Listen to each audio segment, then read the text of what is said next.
I never imagined you were this kind of person. All I had was a sick mother, a shattered engagement, and the humiliation of watching my sister wear the future that was supposed to be mine, until Fabrizio Ricci, my fiancé's brother, offered me revenge dressed up as a marriage. 1 year, 1 contract, 1 ring on my finger, and the last name of the most dangerous man in the family. I said yes, knowing it was a lie, knowing Fabrizio didn't want me out of love, knowing I'd be a wife only in front of the cameras, the enemies, and the woman who had stolen my fiancé. It seemed simple: hurt the one who hurt me by using his own brother, and walk away unscathed in the end. But Fabrizio started looking at me like I was more than a piece on the board, and when the charade collapsed, I wouldn't know anymore whether I wanted to run from him or be ruined for good. Hi, I'm Lena. A special shout out to those of you watching Book 1 for free here on the My Stories platform, completely ad-free and uninterrupted. Chapter 1: The Daughter Who Bears It. The alarm went off at 4:40 a.m., and I was already awake before it. I always was. My body learned the schedule before my head agreed to it. The window of my apartment in Lincoln Park still showed that gray-blue Chicago has before the sun decides whether or not it'll bother showing up. July outside, the lake hard with light, the wind beating against the glass like it was collecting rent. I sat on the edge of the bed, counted to 3, and forced myself up. That's how it worked. 3 seconds to convince the legs, 10 to make it to the bathroom, 20 to remember Mom needed her 5 o'clock meds. In the bathroom mirror, the same face as always. Dark circles from someone who sleeps less than she should, brown hair pinned into a duty bun, the thin mouth of someone who learned to swallow before speaking. I washed my face with cold water because I didn't have time to wait for the hot. I put on the drugstore moisturizer, brushed my teeth, pinned my hair up again. The ring on the ring finger of my left hand glinted in the yellow light of the mirror, and I twisted the stone inward into my palm, like I always did before leaving, so no one would stop me in the hospital corridor asking about the date. Cristiano Ricci had proposed to me 3 months earlier, on a night when he drank too much wine and I drank too little. I said yes because for the first time in my life, someone had looked at me before looking at Mia. The ring was discreet. He said it had belonged to his grandmother. I believed him, because believing was easier than asking. In the kitchen, I put the kettle on and opened my mother's pill box. 7 compartments, 7 colors, 7 different risks of complications if I got the order wrong. The oncologist's prescription was stuck to the fridge with a hospital ad magnet, and I had it memorized by now, but I still kept checking, because it was the only thing in the world I wouldn't allow myself to get wrong. My phone buzzed on the counter. Mia. Paige. Hey hun, I know it's early. Can you lend me $500 till Friday? I swear I'll pay you back. Kiss. I stared at the message for 3 seconds, exhaled through my nose, and replied with an okay with no period, no emoji, without asking what for. 500 would turn into 1,000 by Friday. 1,000 would turn into silence until next month, and next time it'd be another emergency, another audition, another agency. I knew the script. I wrote it myself, chapter by chapter, on autopay. The kettle whistled. I poured the tea into a juice glass, separated my mother's pills into a little container with a lid, and put everything on a plastic tray that used to be blue before it turned that gray of something washed too many times. I walked down the narrow hallway to her room. The door was ajar, the light of the yellow lamp, the smell of ointment and freshly changed sheets, the oxygen machine pulsing low, like a patient clock. My mother slept on her side, hand under her cheek, her wedding ring still on her finger 10 years after my father died. I touched her shoulder with the tips of my fingers. Mom. Meds. She opened her eyes slowly, smiled like she was still that woman from before, and accepted the pills one by one, with a sip of tea between each. When she finished, she held my hand, her skin too warm for the cold of the room. You don't eat right, Paige. I eat. You say you eat. Same thing, Mom. She laughed softly, closed her eyes again, and I tucked the blanket up to her chin before leaving. At the door, I looked back for half a second. The strongest woman I'd ever known had become that small body under the blanket. And even so, every day, I was afraid of being late for the 5 o'clock meds. At 6:12 a.m., I was in my lab coat, badge on my chest, catching a cab on the corner because the bus at that hour still took 20 minutes. The driver didn't speak to me. I silently thanked him. Lakeshore Hospital had a smell of its own, a mix of isopropyl alcohol, reheated coffee, and paper printed by an old machine. I liked that smell. It was the only place in the world where nobody confused me with Mia's sister. In the clinical analyses lab, I was Whitaker, the lead biomedical scientist. Woman in the white coat. Woman who knew exactly what she was doing. There, I was the first person of the verb. The morning passed in centrifuges, slides, urgent requests from the ER, a new tech crying because someone had yelled at her in the hallway and me saying that nobody yells at anyone on my team, that if there's yelling to be done, it should be at me, and the girl laughed and went back to work. Hannah came by the door at 11, lab coat open, coffee in hand. "You know today is Sunday, right, Whitaker?" she asked, leaning against the doorframe. "Shift's over at noon. I know that shocks your system. I know what day it is. You know from the calendar. I know from the ache in my collarbone." I smiled without looking up from the pipette. Hannah was like that. She cracked a joke right when I most needed to swallow something that wouldn't fit. "Lunch with the fiancé's family," I said, "in Lake Forest." She stopped chewing the muffin she was stealing from the break room tray. "Lake Forest?" she asked, like I'd said Mars. "The Ricci Ricci's? Is there another one?" She looked me up and down, did the math, and raised her eyebrows slowly. "Honey, you're meeting the whole family today?" "I'm meeting the whole family today. Take a Xanax disguised as a mint. I'll take courage disguised as patience." Hannah laughed, blew a kiss into the air, and disappeared down the hall. I looked at the clock on the wall. 11:16. In an hour and a half, I'd be getting into a rental car heading toward a house I'd never seen, with people I'd never met, to sit at a table that had more silverware than I had dinners per week. I took off the lab coat at 12 sharp. In the locker room, I traded the duty scrubs for a long-sleeved navy blue dress I'd bought specifically for that Sunday. Understated. Serious. Everything I wanted them to think of me before they met me. The Ricci mansion was at the end of a street that looked like a corridor of trees. Black gate, crest of a lion and a rose worked into the iron. Garden that had to consume the salary of an entire team of gardeners. Cristiano was waiting for me on the stone staircase. Light gray suit, smile at the ready, hands in his pockets. "You look beautiful," he said, kissing my cheek. "Breathe. They're just people. They're people with a crest on their gate, Chris." He laughed, took my hand, and pulled me inside. The foyer had high ceilings, an antique chandelier, marble floors so polished they reflected the hem of my dress. Voices came from a room to the left. Adult Sunday conversation. The tinkling of crystal against crystal. Cristiano held my elbow and guided me there, and I walked into a room that looked like a photograph waiting to be developed. There were maybe 12 people.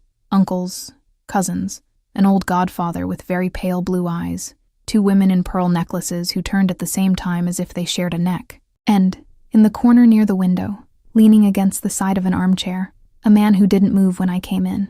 Taller than Cristiano, broader at the shoulders, a dark suit without a tie, white shirt unbuttoned at the throat, a watch too understated to be cheap, hair combed back, beard freshly shaved hours ago, a thin scar cut through his left eyebrow and traveled a millimeter down his temple, like someone had tried to score him and given up halfway. He looked at me, not with an uncle's curiosity, nor with a brother-in-law's approval. He looked at me like someone double-checking a calculation. I felt a shiver that started at the nape of my neck and ran down to my tailbone, and I corrected my posture without thinking. "Fabrizio, my brother," Cristiano said beside me. "Fabri, this is Paige." He crossed the rug and held out his hand. His palm was broad, dry, warm. The handshake lasted exactly the right amount of time, and yet I came out of it with the sense of having been measured. "Paige," he said, low, like he was testing the sound of the name against his teeth. "Cristiano talks a lot about you. I hope he filters enough," I replied, before thinking. The cut eyebrow lifted a millimeter. He almost smiled. He didn't smile. "He filters very little," he said. That's why I believed him.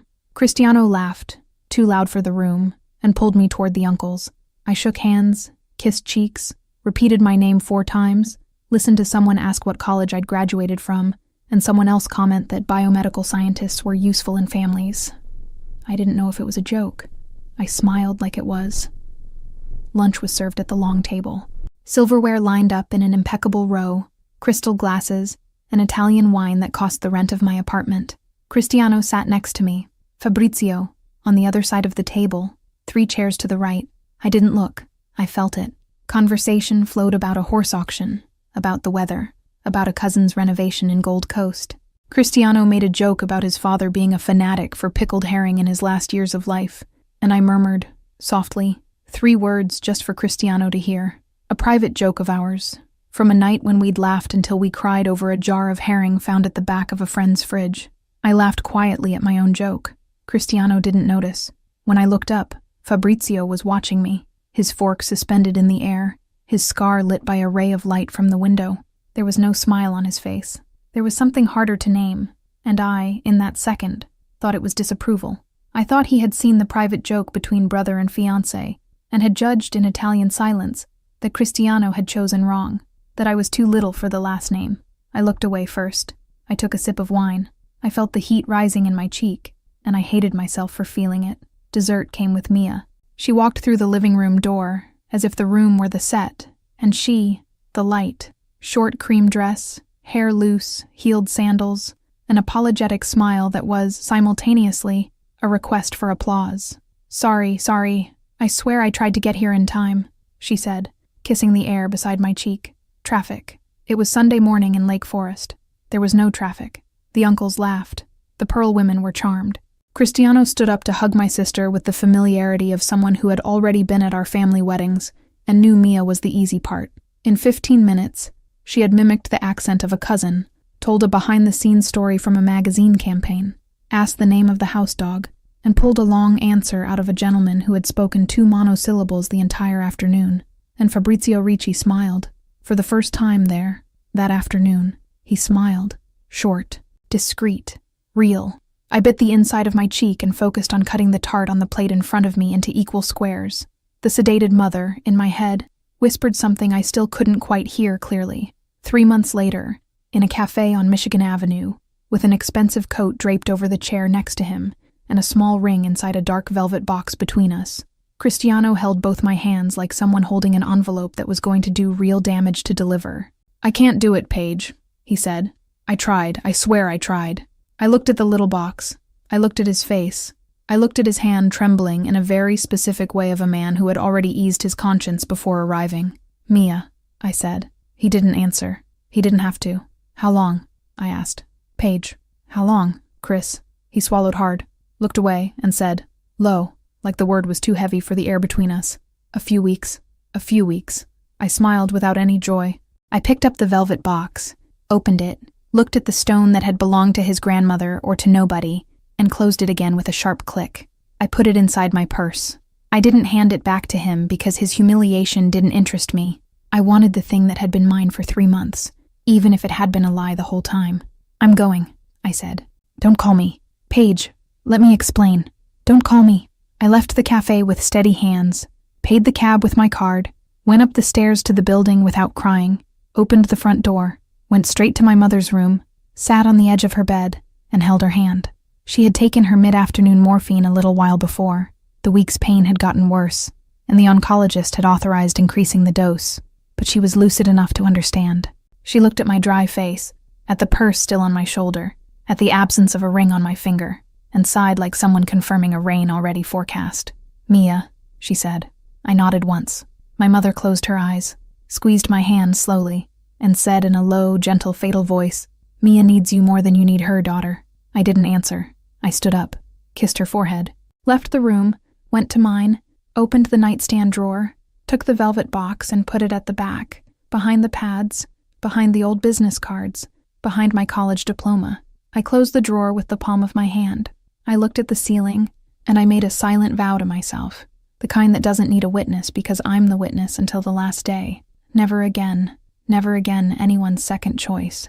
6 weeks later, in a creamy envelope tucked between an electric bill and a pizzeria flyer, the doorman handed me a piece of cotton paper as heavy as a sentence, with a silk ribbon strung across the corner, and my name printed on the 4th line, after the bride and groom, after groomsman, after a word I read 3 times to be sure.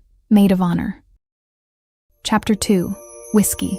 She doesn't know how to drink. I read the word twice in the elevator and 3 times in the hallway. Maid of honor. I opened the apartment door, tossed the purse on the couch, and sat on the living room floor, with the envelope still open on my lap. Cotton paper, ivory silk ribbon, embossed gold lettering, the kind of invitation that costs per guest what I spent on groceries in a week. Mia and Cristiano have the honor of inviting. I laughed. It was a short, unfunny laugh that came out before I gave myself permission. Honor. Honor was a word for other people. The last line listed me as maid of honor, along with 3 other women's names I had never met. Mia had decided, without asking, that I would be the maid of honor at her wedding to the man who had been my fiancé until 6 months earlier. And the genius of her was this: if I refused, I was the petty one. If I accepted, she was the generous one. I closed the envelope, looked at the clock. 7:16 at night. Night shift until 11. I had 2 options: cry now or work. I chose to work. The shift passed the way shifts pass. Slides, results. A teenager with mononucleosis and an older woman with blood work I asked to be redone because something wasn't adding up. Hannah brought me coffee 3 times without asking. On the 4th, she stopped at the door, looked at my face and asked, "Lo, who died?" "Nobody." "Liar. Not today, Hannah." She stared at me for 2 seconds, shook her head, and walked away. At 11 on the dot, I turned off the centrifuge, put away the last tube, signed the log, took off the gloves, took off the cap, washed my hands with that yellow soap that cracked anyone's skin. I didn't change the lab coat. I didn't change the duty flats. I grabbed the purse, grabbed the coat, took the service elevator down so I wouldn't run into anyone from administration, and walked out into the freezing Chicago night like someone fleeing a burning house. I walked 2 blocks without deciding where I was going. At the Michigan corner, I raised my arm for a cab. "Peninsula Hotel," I said. The driver looked at the white lab coat showing under the coat, looked at my eyes, and didn't comment. I was grateful for his silence. The Peninsula bar was upstairs, with low yellow light, a discreet piano playing something that sounded like jazz but was too well-mannered to actually be jazz. Dark wood, leather stools, a mirror behind the bottles that multiplied the labels by 3. I sat at the end of the bar, set my coat on the seat beside me, and pushed my hair behind my ear. The bartender approached, trained smile. "Good evening, ma'am. What can I get you?" "Something that burns," I said. He smiled for real this time.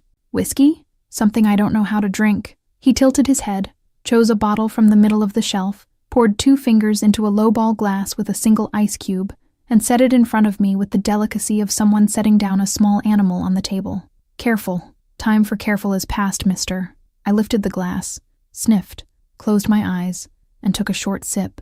It burned the whole way down. It hurt in a good way, the kind that distracts from the other pain.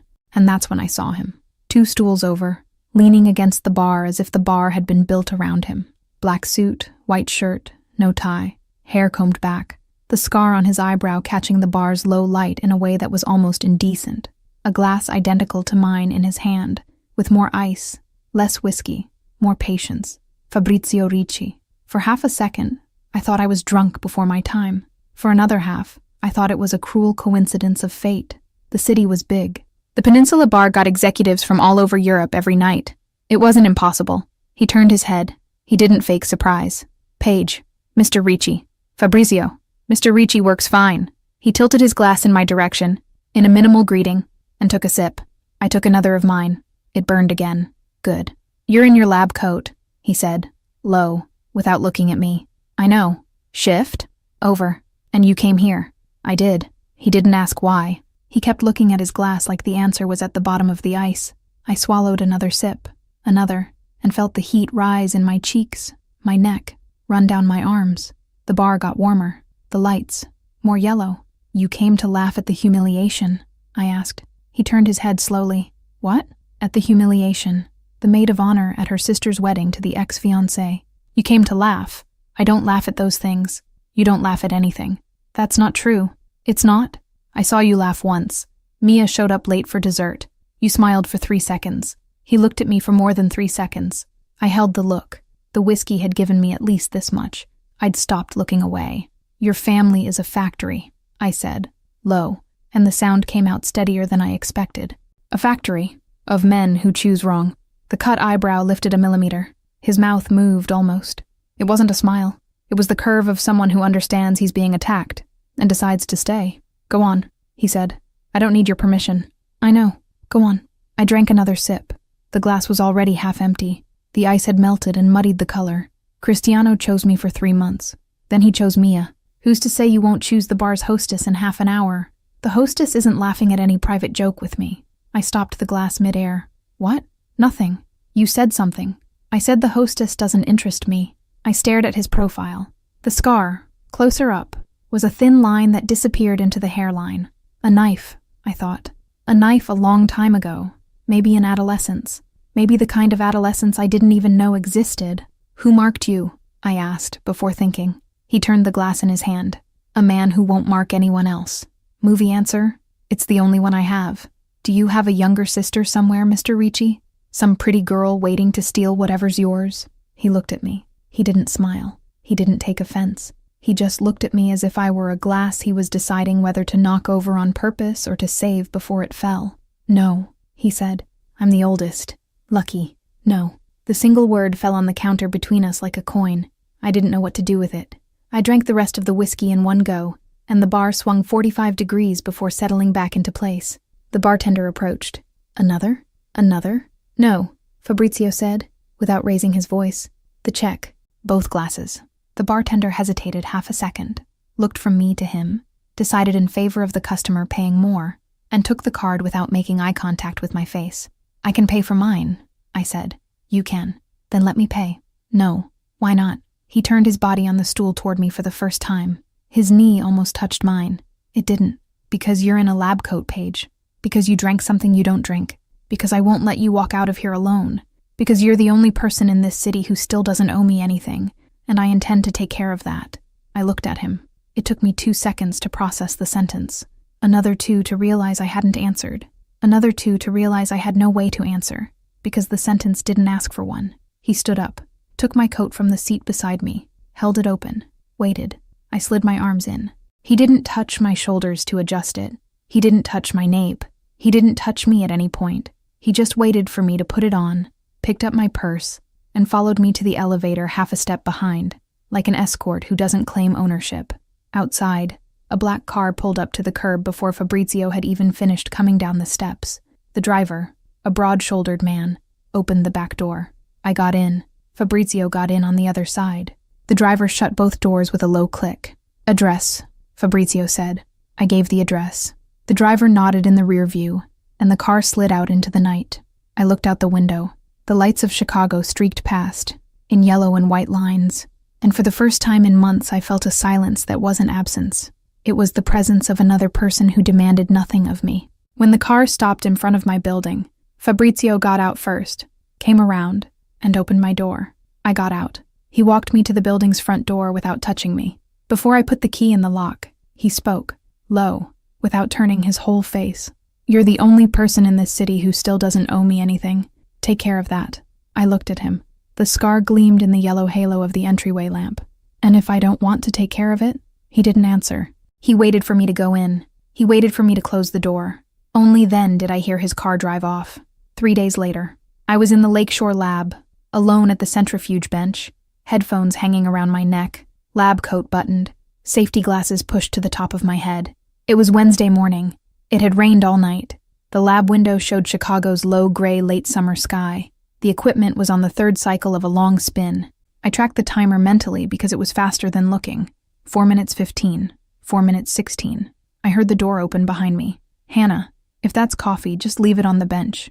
It's not Hannah. I recognized his voice before the name. I turned slowly. Fabrizio Ricci in the internal access corridor of my lab, as if that were a thing that happened. Long black wool coat, hands in his pockets, scar straight.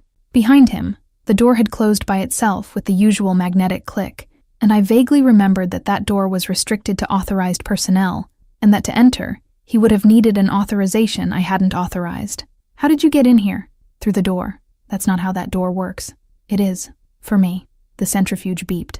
4 minutes 30. End of cycle. I shut the equipment off out of pure reflex, opened the lid, checked the tubes. I looked back at him. What do you want?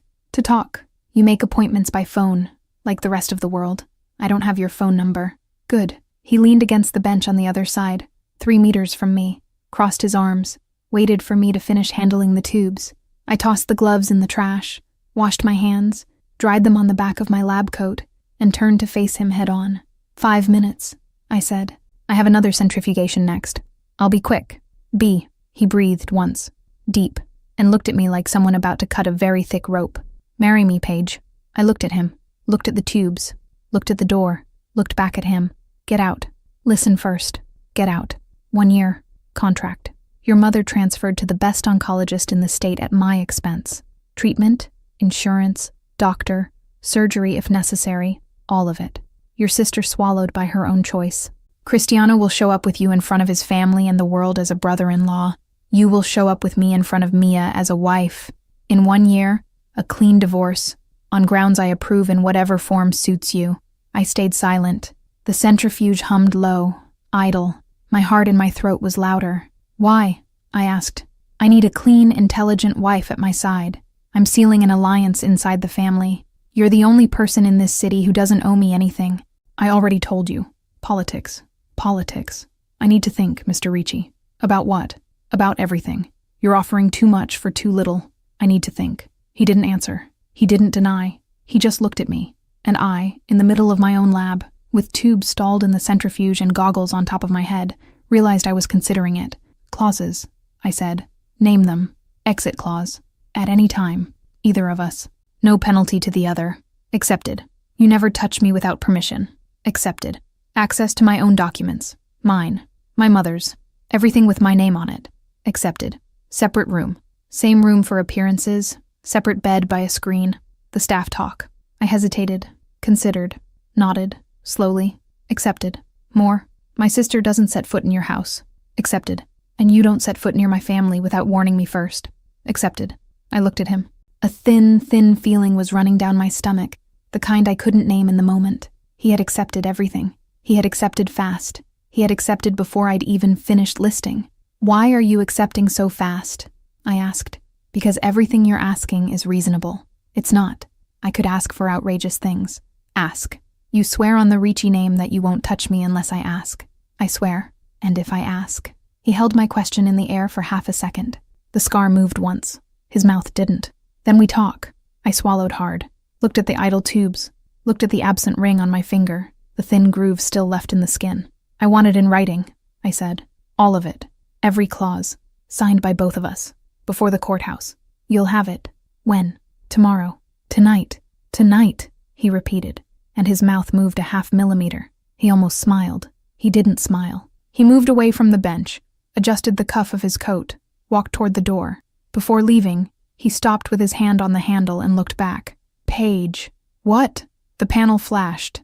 The next centrifugation is delayed. The centrifuge beeped the second after, marking the start of the cycle I should have programmed 3 minutes earlier. I hadn't hit the button. He had seen me, not hit it. He left. The door closed with the magnetic click. I stood there in the middle of my own lab with my hand suspended over the centrifuge panel, and a very thin, very clear certainty crossing my chest like a saline needle. He had accepted too fast, and I had accepted even faster. Chapter 3. Same room, screen down the middle. The courthouse in the Loop had a low ceiling, and the yellow light of a place built to handle paperwork without fanfare. It smelled of old paper and reheated coffee. It was exactly the kind of discreet setting I should have predicted when Fabrizio talked about a wedding without spectacle. I chose the light gray dress hanging in the bag over Dante's arm by myself. It was a neutral gray, firm fabric. No shine. When I tried it on in the store, the salesgirl frowned and asked if there wasn't a cheerier color for the occasion. I answered that that was exactly why I wanted that one, so I wouldn't look like a bride. Fabrizio was waiting for me in the hallway. Dark suit, white shirt, no tie. The scar on his eyebrow looked lighter under that yellow light. He looked me up and down once, and brought his eyes back to my face with no comment, which was, in itself, a comment in itself. 2 capos as witnesses, he said low, indicating the 2 men in suits standing near the door of the judge's chamber. They sign, they leave, and nobody else in this city has to know any details. Does Mia know yet? I asked, and hated my own question the second it came out. He watched my face for a moment too long. She'll find out at dinner, along with the rest of the family. I nodded. There was nothing more to say there, in the courthouse hallway, with the ring waiting inside the inner pocket of his jacket. We crossed the door together. The judge read quickly, in the tone of someone who had done that 1,000 times that month. The words slid past my ears without snagging on anything, until his name came, and mine came, and the room went silent for exactly long enough for me to realize that this was real. Fabrizio took the ring, fitted onto my finger with a precision that didn't match the reputation of a man who usually had his hands full of other things. And then, he held my hand a second longer than the ritual called for. Just one. only I noticed. Maybe he didn't even notice that he had noticed. "You are married, Mrs. Ricci," said the judge. I swallowed the last name. The family introduction dinner took place at the Lake Forest mansion, in the same room where, months before, I had laughed softly at an inside joke with Cristiano. Today, I walked in on his brother's arm. The symmetry of the scene cut through me with an almost technical precision. Cristiano was standing near the fireplace, glass in hand, and he went white when he saw me. White for real, like an exam sheet. Mia, across the room, spilled a little wine in her glass when she turned her face and took 3 seconds to recompose her smile. It was the first time in my life I'd seen my sister come apart in public. I felt, low in my chest, a hot pinprick of power, and I was immediately ashamed of liking it. Fabrizio noticed. Of course he noticed. He noticed everything, and rested his hand on my waist for 2 seconds while greeting the consigliere. It wasn't a husband's touch. It was a warning touch to the rest of the room. This woman is mine, and she's watching you. The consigliere looked me in the eyes and gave a slight bow of his head. "Ma'am, please," I answered. "Page." He almost smiled. He was a middle-aged man, charcoal gray suit, eyes of someone who never fully slept. "Page," he repeated, like someone making a note. "Welcome." I didn't feel welcome, but the word lodged in me like a splinter in a palm. Small, present, reminding me that it was there. The move to the penthouse in Gold Coast happened the next morning. I didn't bring much. Clothes, the spare lab coat, 3 books, 2 bottles of my mother's meds that stayed with me, and the entire drawer where the ring returned by Cristiano was stored. I put the drawer inside an opaque bag and stuffed it into the bottom of one of the suitcases, not to look at it, to know where it was. The private elevator went straight up to the penthouse. 20-something floors of Chicago opened up through the glass when the doors slid apart, and for a moment I forgot to breathe, not because of the view, but because of the idea that this was now where I came back to every day. Fabrizio showed me everything without ceremony. Big kitchen, marble island, glass-enclosed balcony with a view of the lake, his office to the left, master bedroom to the right. "Same room," he said, without looking at me. The staff talk. Omerta starts at the walls of the house. And the screen? Already in place. We crossed the door. The room was bigger than my mother's whole apartment. An enormous bed on the right side, against the exposed brick wall. On the left side, dividing the space in 2, a dark wood and rice paper Japanese screen, with a narrow cot on the other side. "You pick the side," he said. "The window," I answered without thinking. He nodded. The window was mine, the bigger bed his, the screen between us. In the first 72 hours I learned the penthouse the way a biomedical scientist learns a new lab. Opening drawers, testing switches, mapping what moved on its own and what required manual command. And that's how I discovered the first thing. I called the doorman of my mother's building Thursday morning to let him know I'd be coming by later. The doorman told me in an almost timid voice that the gentleman already had the new locks installed, Ms. Page. It took me 3 seconds to understand he was talking about Fabrizio. "What locks?" "All of them, Ms. Page. The main door, the service door, the back patio window. A technician came Monday morning. Said it was an order from Mr. Ricci." I hung up.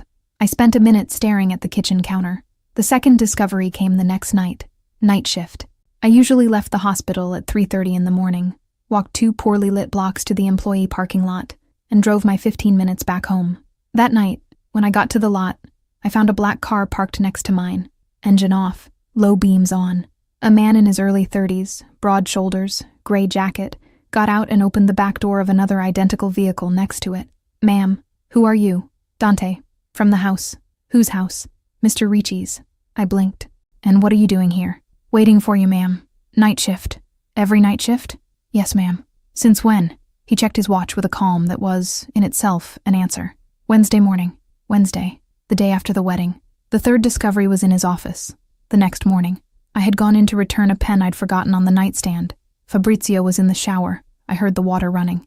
I saw on the dark wood desk a folder open, with letterhead pages, and my mother's name at the top of one of them in black letters. Medical reports, CT scans, tumor markers. Everything from the last 6 months. I stood still.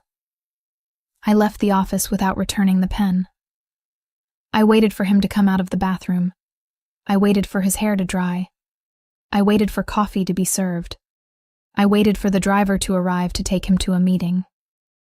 And when he already had his coat over his arm, I stopped at the office door, crossed my arms, and said, in exactly the tone I used to demand urgent reports, "I want to talk to you. Now." He dropped the coat onto the armchair and came in behind me.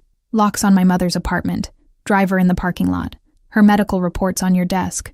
Was any of those 3 things discussed with me?" He crossed his arms back. He wasn't cornered. He was listening. "No." "Why?" "Because I take care of what's mine." The sentence hung between us. It wasn't arrogance.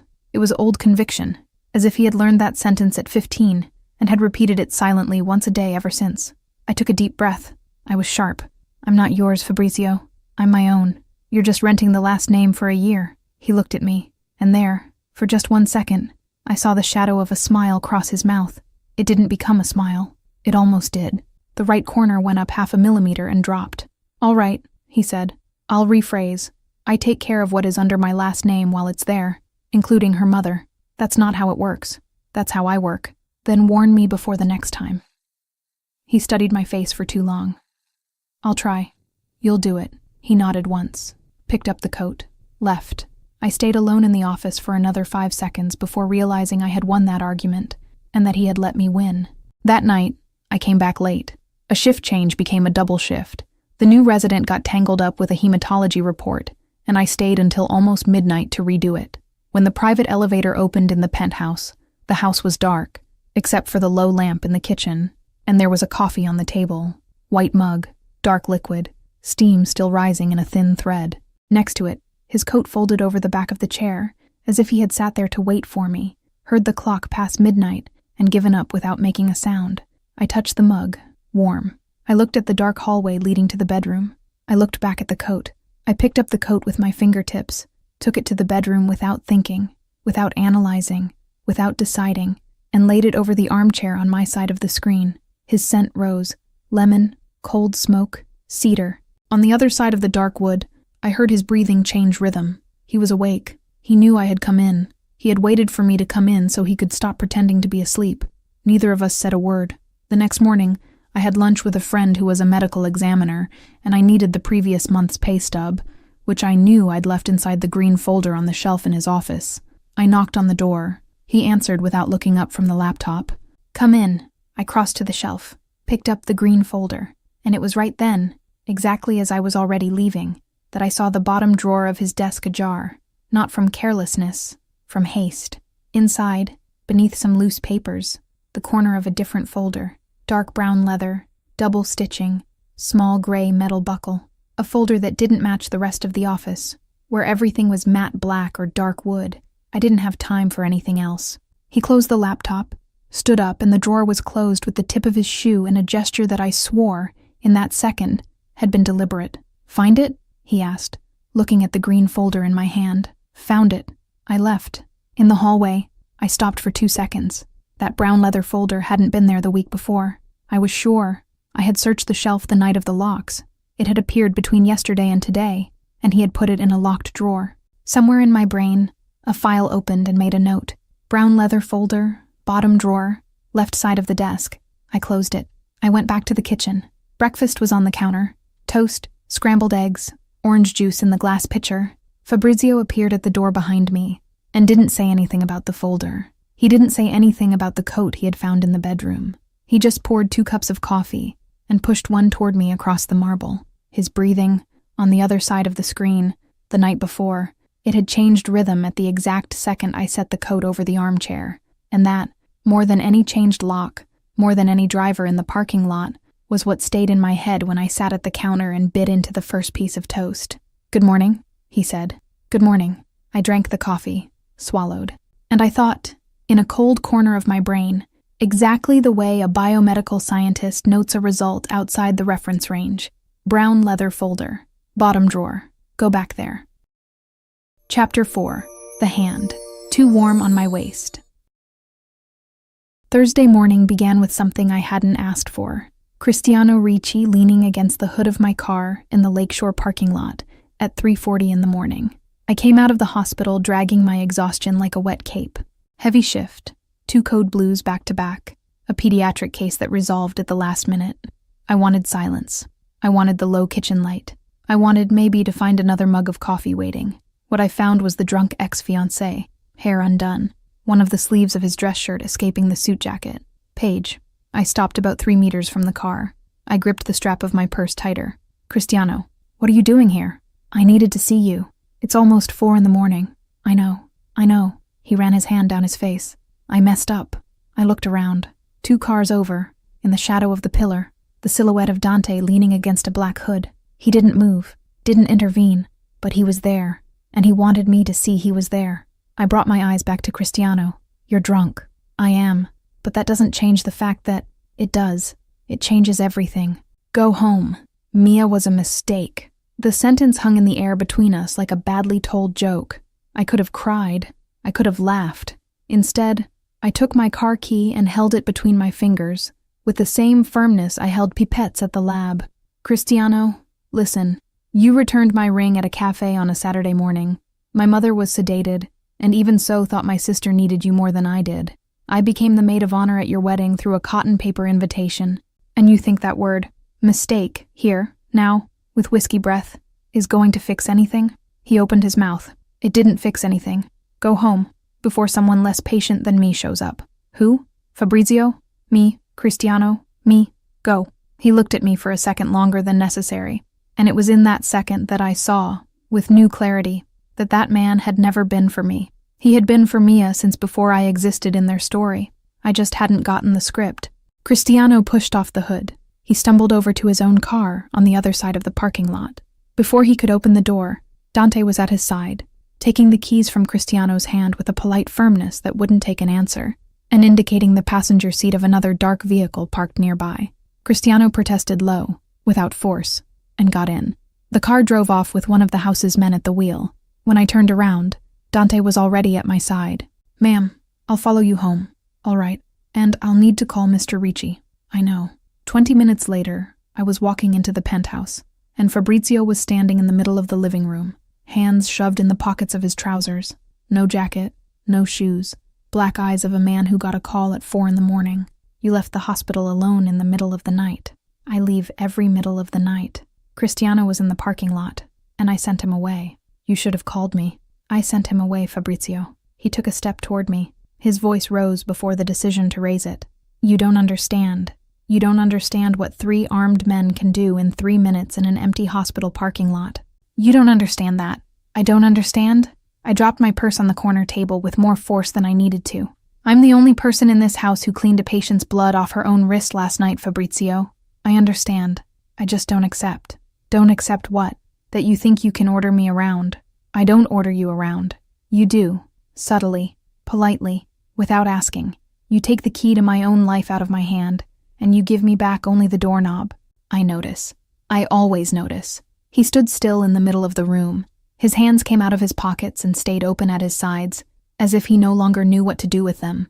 And then, without warning, he sat on the floor.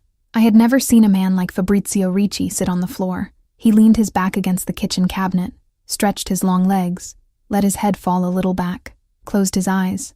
I can't lose you from my field of vision. His voice came low, hoarse, exhausted. Don't ask me that yet. I swallowed hard. Fabrizio, don't ask me that yet, Paige. Please. I stood still in the middle of the room, with my purse forgotten on the corner table and my heart beating in a rhythm I couldn't name. That please hurt more than any order from him had hurt. It wasn't an apology. It was the first crack. And I, in that moment, still read it as control. The possessiveness of a Mafia man trained his entire life not to lose what was his. I didn't see love there. I didn't see it because I wasn't looking. I was looking for something else. I walked over to him. I sat on the floor too, leaning against the same cabinet on the other side. Our shoulders didn't touch. Our feet did, lightly, his bare and mine still in sneakers. All right, I said. I won't ask today. He opened his eyes. Today? Today. We stayed there until the sky started turning gray behind the kitchen window. 2 days later, 3 in the afternoon shift, I got a case that changed the rest of the week. Man in his mid-30s, brought in by the ER as a suspected heart attack, chest pain, sweating, drop in blood pressure. The cardiac panel wasn't adding up. I ordered a routine talk screen, more on instinct than by protocol, and when the report came back, I sat at the lab bench for a minute before processing what I was reading. Thallium. It doesn't show up. It's not something you confuse with a heart attack at first glance. Whoever poisons with thallium knows exactly what they're doing. Wants it to look like something else. Wants to buy time. Signature poison. Slow. Cruel. I looked at the patient's name on the chart. Looked at the address. Looked at the declared profession. Consultant. I called reception on his floor. Who brought this patient in? A friend, Ms. Page. Said he was a coworker. The friend's name? Didn't leave one. Paid in cash and left. I hung up. I went back to look at the chart. Reread the address. It was in Lake Forest. I picked up the phone. Looked at the number for the police. Looked at Fabrizio's number. I called Fabrizio first. He answered on the second ring. Page, you have a soldier in a bed at my hospital with thallium in his bloodstream. Brief silence. I'm on my way. He arrived in 18 minutes, coming straight from the office in Gold Coast. He came in through the service corridor, without fanfare, with Dante behind him. I was waiting for him in the lab, with the report in hand and the patient's chart beside it. I showed him everything. I spoke quickly, technical, in a low voice. Markers, concentration, estimated time of exposure, prognosis if chelation began within the next few hours. I didn't waver. I didn't fumble the terms. I was exactly the professional I had trained 10 years to be. When I finished, he was standing on the other side of the bench, with his hands flat on the stainless steel, looking at the page. He raised his eyes to me, and something on his face changed. Not into infatuated, not into impressed, into something else. A deep, contained layer that I hadn't seen until then. Who else knows? For now, me. In an hour, the cardiologist. In 2 hours, the public health authority. If I follow protocol. I need 2 hours. You have 1. More than that, and I can't cover without lying. He nodded. 1. Thank you. In the car, going back to the penthouse with Dante at the wheel, he was silent until the second traffic light. Then he turned to me, and his voice came low. You're dangerous, Paige. It'll take people a while to understand why. I laughed shortly, without humor. How charming. It's not charm. I know. I looked out the window. It was admiration. I knew it was, but it was easier to treat as mockery, because mockery I knew how to deflect. Saturday night, Lakeshore Charity Gala, in the events hall on the second floor. The dress was wine, arterial blood color, exactly the kind of red Mia would have hated. Strapless, with a straight skirt to the floor, hair loose. No jewelry beyond the ring. Hannah saw me and let out a low whistle in the dressing room. Mrs. Ricci, I do not approve of you. I admire you. Shut up, Hannah. Seriously, what a tragedy that dress is. I want to be that tragic. I laughed. It was good to laugh. The hall was packed. Doctors, donors, business people, some politicians. Fabrizio arrived separately from me, on purpose, and crossed the hall with the calm of someone walking into a place, and organizing, just with his presence, the rhythm of the people. Greeted 3 people. Looked at me from across the room once. Went back to looking at his interlocutors. The night could have been just that. But then, a man in his 60s, an impeccably cut navy blue suit, gray hair carefully tousled, a smile too wide for a hospital hallway, approached my table. Mrs. Ricci. Sir? Matteo Greco, an old friend of your husband's family. I held out my hand. He held it an instant longer than protocol, and I recognized, in the second of excess, the same kind of excess Fabrizio had done with my hand at the courthouse. Except there, in Don Matteo Greco's grip, the extra second had nothing to do with affection. Pleasure. May I have the honor of a dance? I looked at the room. The dance floor was crowded. To refuse would be observed. To accept also. I chose what was less visible. You may. His hand landed on my waist, and I felt the temperature immediately. Warm. Too warm. It wasn't the temperature of someone dancing with a stranger at a charity event. It was the temperature of someone who had decided, before he even saw me, what he was doing here with his hand on my waist. You dance well, he said. I learned out of social obligation, I answered. He laughed as if the joke had been for him. I've known your husband since he was too young to catch his father's eye. Lucky you. Lucky me indeed. His eyes slid down my face. And I know your family. Did you know that? From a distance.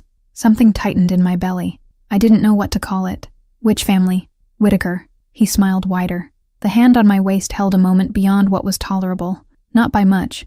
Just half a beat more, before releasing, exactly when the music ended. It's been an honor, Mrs. Ricci. I stepped back half a step. Likewise. I crossed the dance floor back to the table without looking behind me. Across the room, Fabrizio was leaning against the column near the bar, whiskey glass in hand, watching. He hadn't moved all night. He hadn't interrupted the dance. He hadn't walked over to me to rescue me. He had waited. I got to the table, took my own glass, drank a sip too small to be a drink and large enough to be a statement. He pushed off the column and came to me with his usual calm stride. He stopped beside me, without touching me. "Shall we?" I asked. "Let's." In the car, Dante at the wheel, partition shut, I grabbed the coat from the seat and folded it in my lap. Fabrizio looked out the window for 5 full minutes before turning and asking the question, low, contained, in the way I had already learned to recognize as his jealousy. "Did you like him?" I smiled without showing my teeth. "I liked that you stayed quiet, for now." He looked at me for a long time. Then the right corner of his mouth lifted 0.5 millimeter and dropped. Exactly the same near smile as the argument about the locks. Fair. The city went past the window in yellowed lights. We were 2 blocks away when I remembered the coat Hannah had forgotten in the back seat of her own car and had asked me to grab for her while she fixed her lipstick. "Dante, I need to go back to the hospital parking lot for a minute. I forgot a coat in Hannah's car." "Yes, ma'am." Fabrizio looked at me. "I'll go with you. I'll grab it in 3 minutes. You wait in the car. Paige." 3 minutes. He gave in. He was learning fast to give in on small things. I still mistook that for beautiful caring. I got out, crossed the sidewalk, pushed open the glass door of the parking lot, and in my peripheral vision, in a second, before the door closed behind me, I caught the movement of 3 hooded shadows, peeling away from the back wall, heading toward the corridor I had just entered. Chapter 5. Enough. The hospital parking lot smelled of cold concrete and gasoline, and my heels made a tiny noise too small for the size of the silence. I had come out through the side door, through the service corridor, after a silly coat Hannah had forgotten in the back seat of her own car, and which, of course, she had asked me to grab while she touched up her lipstick. The 3 shadows I'd seen out of the corner of my eye minutes before I stepped outside materialized into 3 bodies. They came fast, not running, walking fast, which is worse, because that means training. Black hoods, gloved hands, a strange smell of new fabric. The van had its side door open before I even understood that it was a van. No, the word came out small and stupid, and even so it was the first thing I said. The first one's hand closed around my arm with the cold strength of someone who's done that many times. I bit. I bit with all the fury I hadn't spent on Cristiano, on Mia, on my sedated mother telling me I could handle anything. I bit, until I tasted that metallic taste rise on my tongue, and I heard the man let out a muffled curse in Italian. I kicked. I hit something soft. The second tried to lift me by the waist, and I screamed. I screamed his name before I thought. "Fabrizio!" It wasn't a plea. It was reflex. It was the first person my body found inside my chest, and that scared me more than the van did. The third hooded man lifted me off the ground like I was a sack. The height of the world changed. I saw the concrete ceiling, the yellow pipe of the sprinkler system, a burnt-out light bulb blinking. I thought, with ridiculous clarity, that I needed to remember that light bulb because it meant delayed maintenance, and that if I survived, I would complain to administration. That's when I heard the parking lot door slam against the wall. Fabrizio didn't shout. Fabrizio never shouts. He crossed the concrete with Dante on one side, and another capo I didn't know on the other, and the first thing I saw of his face was the scar on his eyebrow, white against pale skin. The first shot came from Dante and hit the man holding me in the shoulder. I fell to the ground any which way, scraping my knee on the curb, and the second hooded man ran without firing, abandoning the van, and Fabrizio saw him run, and didn't shoot. I registered that with a cold part of my brain that was still working. He let one go. Deliberate. He wanted someone to take the message back. The third tried to pull a gun from his belt. Fabrizio reached him before the gun cleared the holster. He didn't use a pistol. He used his hands. I had never seen something like that up close. The first punch opened the man's eyebrow. The second crushed something in his nose. The man fell to his knees, and Fabrizio fell with him, on top of him, and the cuffs of his white shirt started darkening too fast. I saw my husband's face in the yellow light of the light bulb, and I understood, with a new coldness, that he was going to kill that man there, on the floor of the parking lot, with the wedding band he had put on my finger at the courthouse in the Loop. Dante took a step back and didn't intervene. It was his protocol, I realized later. When the ruling capo decided, Dante respected it. The man on the floor was no longer reacting. Fabrizio hit one more time, and one more, and the sound changed, went from dry impact to something I don't ever want to describe. I stood up, knee burning, heel crooked, wine dress torn at the hem. I walked the 3 steps that separated me from him. Enough. My voice came out low, almost a whisper. I didn't have breath for more than that. He stopped. His hand stayed suspended in the air for a full second, fist still closed, blood running down his ring finger and tracing the matte gold band. He turned his face slowly and looked at me. Not at the torn clothes, not at the knee, not at the van.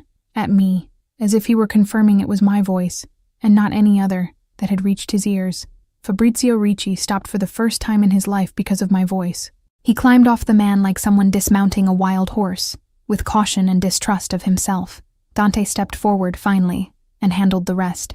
I didn't see what happened to the third hooded man after that, and I have the impression that Fabrizio also didn't want me to see. "Come," he said, low, his first word since he'd walked in. I came. The armored car was black, and smelled of leather, and some subtle cologne I had already learned to recognize as his. Dante drove in absolute silence, eyes on the rear view now and then, and I found, by reflex, the strap of the seatbelt and the latch of the first aid kit kept beneath the passenger seat. I opened the kit in my lap. Gauze, saline, medical tape, exam gloves, antiseptic. All organized, all within the expiration date. I had checked that kit out of professional habit 2 weeks earlier, and had laughed at myself at the time. "Your hand," I said. Fabrizio extended his arm without answering. The cuffs of the white shirt were red from finger to elbow, and the underside of the ring was disappearing under a crust that was starting to dry. I pulled on the gloves with the automatic precision of 6 years of shifts, took the gauze, soaked it in saline, and began. "The 4th and 5th fingers aren't fractured," I said low, more to myself than to him. "The 2nd metacarpal is probably hairline fractured. I'll clean superficially, and tomorrow you get an x-ray." "Okay." His voice came hoarse, like someone who hadn't fully come back yet. "Ricci."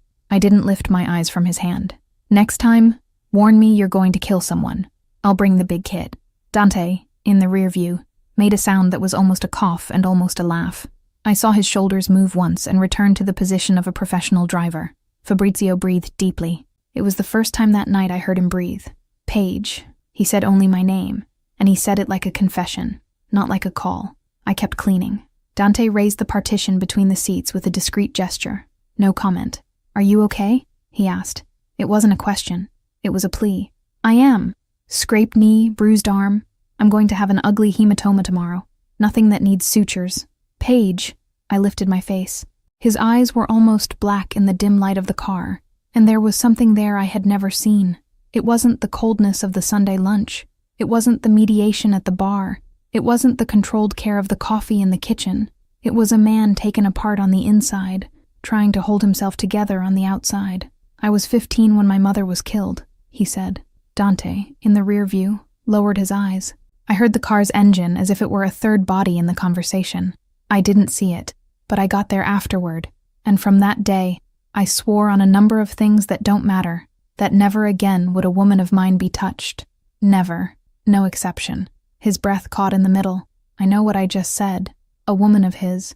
He had said a woman of his. He didn't correct it. I didn't correct it either. I just kept holding his hand inside the gauze, with the firm pressure used to stop capillary bleeding, and let the sentence stay there between us, without clause, without screen, without political alliance. "I know," I said. "Don't ask me to pretend I didn't hear." He let out a short sound through his nose. It was the closest to a laugh he managed that night. "Okay." He closed his fingers around my hand over the gauze. "I'm not asking." Dante pulled up to the gate of the Gold Coast building. The grate went up without a sound. The private elevator went up without a sound. The penthouse hallway received our steps with the same expensive silence as always. It was as if the whole night had taken place in another language, and the house didn't know anything about it. Fabrizio stopped at the office door. His good hand was on the doorframe, his shoulder against the wood, his face turned to the floor. I realized he was giving me a way out. All I had to do was keep going straight down the hallway, turn left, walk into the bedroom and close the door. He wouldn't follow me. I turned right. I walked into the office, took 2 steps in, gripped the doorknob from the inside and pushed until I heard the click. The key was on the inside. I didn't turn it. I just left it there, like a promise that I knew where it was. He looked at me from the doorway. "Paige." "Today, yes," I said. His breath caught again. I saw it. "Paige, I need you to..." You're unbearably slow, Ricci. He laughed. It was low, it was short, it was hoarse. It was his first laugh since the parking lot. Are you sure? I am? Really sure? I am. Page, 3 is the limit. I rested my hand on his chest, at the level of the button he hadn't finished doing up when he ran out to come get me. Ask again, and I'll change my mind just out of spite. He held my face with his good hand. The other stayed in the air, with the gauze, not touching, because he remembered even there what he had promised about other people's blood not touching me. I took his wounded hand and put it on my face, too. It was a kiss. One, and the office door closed behind us. Chapter 6. Why me of all people? The light of Chicago on an October morning has a color no one else has. It's blue-gray and cold, and it slants in through the master bedroom window like it's measuring the room before landing on someone. I woke up with that light on my face, and it took me 2 seconds to understand why the ceiling was wrong. It wasn't wrong. It was right for the first time. The dark wood Japanese screen was gone. There was no trace of it in the corner, no trace of anyone having dragged it during the night, no light mark on the wood floor where it used to stand. It was as if it had never existed. I vaguely thought about asking Fabrizio when that had happened, in what exact minute of the early morning he had given up that last wall, and decided never to ask. Some things only exist if we don't touch them. He wasn't in the bed. I put on the first thing my hand reached, which was his white shirt from yesterday, clean, because he had changed at some point between the office and the bedroom. The hem hit the middle of my thighs. The cuffs were 3 fingers too long. I left barefoot down the hallway. The smell of coffee came before the sound. He was in the kitchen, leaning against the doorframe on the other side, and he looked at me like someone looking at something he still couldn't believe was in his own house. He didn't say anything. I didn't either. "Good morning," I said. "Good morning. Do you ever sleep?" "Not today." I walked to the counter. The coffee maker had that Italian brand he insisted on buying, and I insisted on calling outlaw coffee. He never found it funny. I poured 2 cups. We sat at the small table by the window, and the paper was there, folded next to his plate, as if Dante had passed by the door without coming in. "Dante dropped it off?" I asked. "Dante dropped it off. Does he know?" "Dante always knows." Fabrizio opened the paper to the middle. "That's why he drives my car." I laughed low. It was a short, kind of silly laugh, and I noticed in the middle of it that it had been weeks since I'd laughed like that, without calculation, without provocation, without acid. It took me 2 seconds to identify what it was. It was lightness. I had forgotten the name. "The coffee brand is terrible," I said. "The coffee brand is the best in the city. The coffee brand is the most expensive in the city. It's not the same thing. To me it is. To you, anything expensive is good. To me, you're expensive," he said, without lifting his eyes from the paper. "And you're the best thing in the city." I bit the toast so I wouldn't answer. The butter had too much salt. I didn't complain. I looked at him from the side. His profile against the window's light had that old coin quality. Straight nose, firm jaw, the scar on the eyebrow catching a stroke of yellow from the low sun. The right hand was wrapped in a professional bandage that he clearly had done himself in the early morning because it wasn't the pattern I had left the night before. The second metacarpal was going to need an X-ray, I noted by the position of the index finger. I thought about sending him to the hospital now. I thought better of it. We'd go in the afternoon. "Thursday shift?" he asked. "Thursday shift," I confirmed. "I'll trade with Hannah if you promise not to pick me up before time." "I don't promise. Don't make me renegotiate the contract first thing at breakfast, Ricci." "Too late," he said, turning the page. "I already renegotiated. New clause. I will not lose you from my field of vision. You can even slam the door, but you stay within the radius. You're unbearable. You used another word last night."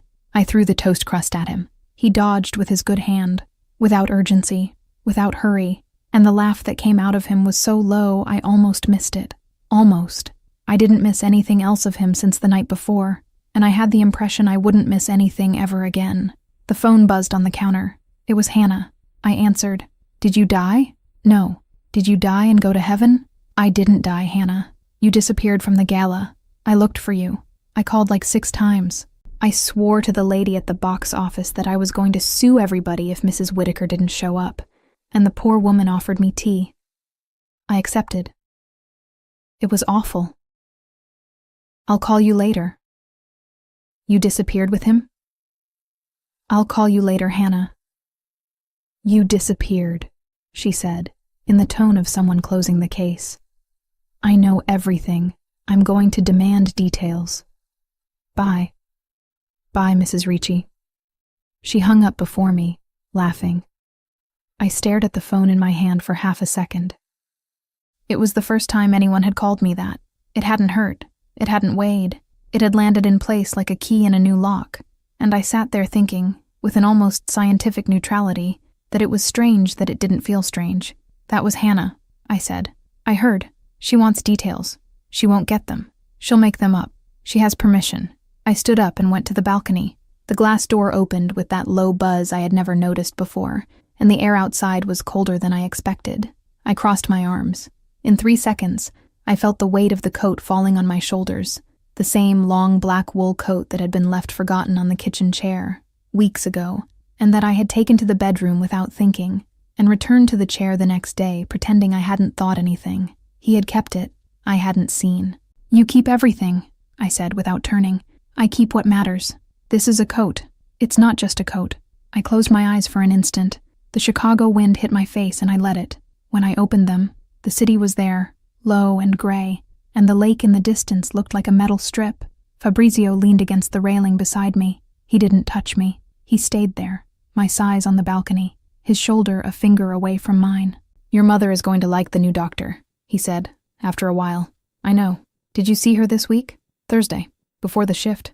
She's sleeping better." "She is." I looked at him. "How do you know that before me sometimes?" He didn't answer. He just inclined his head once, slowly, like someone acknowledging the question without needing to give the whole answer. I didn't push either. It was morning. I had broken too many things the night before to want to break anything else. We went back to the table. He read the paper. I bit the toast again. The coffee maker gurgled on its second pass, and the sound pleased me in a silly, domestic way that I didn't know I would ever feel, and it was exactly at that moment that it happened.